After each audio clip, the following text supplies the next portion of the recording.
Masayang-masaya si Isabel Daza dahil nag-asawa na nga ang kanyang bunsong kapatid na si Eva Daza. Kaya naman maraming netizen ang natutuwa sa mga posts ng nasabing aktres dahil grabe ang suporta nito para sa kapatid.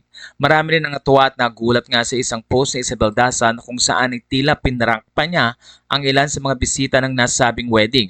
Doon kasi ay makikitang nagbibigay ng message si Isabel. Kaya naman maraming netizen ang natuwa, but later on ay tila may nag-aaway nga sa nasabing event.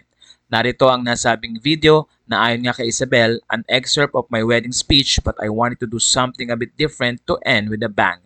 Bumilib naman ang mga netizens sa ginawa na ito ni Isabel para sa kapatid. Ayon sa kanila, the fight was pampagising.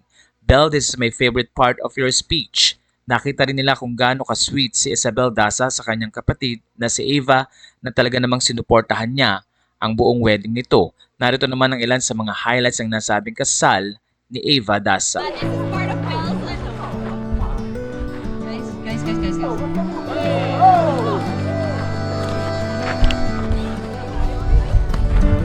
Guys, can you stop? Please, stop. Guys, stop.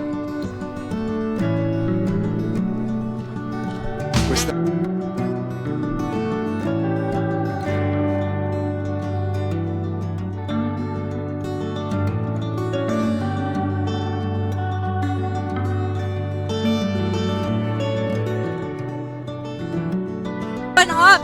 You can count on my sister to do the weirdest thing ever.